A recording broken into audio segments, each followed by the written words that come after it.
Aikari a maili 7 kaunti-ini ya Meru ni mareganite na mubango uyu makiuga ati matigwitikira kambuni ya mai ya Isiolo itahe mai kuma rũĩ-inĩ rwa Isiolo ati tondu mai macio matanyitwo kumateithia meta aikari ya gicigo kiu. Mwandiki mugaru wa ministry ya mai Professor Fred Sigor ni acerete gicigo-ini giki na gutitirithia ati muradi uyu ni ugukorwo ukirika hari kahinda ka mweri umwe. This water project was started last year. Of course, there were some challenges, but I'm happy that those challenges have been handled very well. So at the end of July, we expect this water project to be complete. Niongerire kuga ati kiharo kia ndege kia Isiolo ni gigukorwo gikiamukira mai maiganu hamwe na aikari ya gicigo giki mugaru na uria kuratuika niguo urimi na uthii wa na mbere ugacire.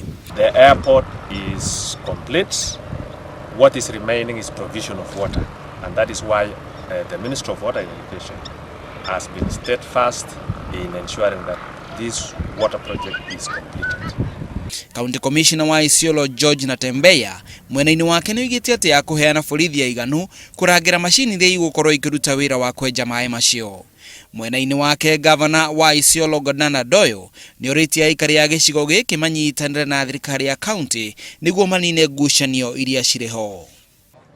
Kwa sababu unatoka katika kaunti nyingine, maji ya Kenya, maji si ya kaunti moja, maji ni ya Kenya. Hatuwezi kufunga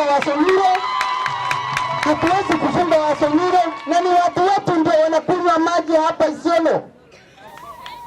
Niongereire kuga ati mwaka-ini wa 1983 muigana wa andu aria mahuthagira mai ma rũĩ rwa Isiolo mari 25,000 no riu andu 100,000 nio maragunĩka.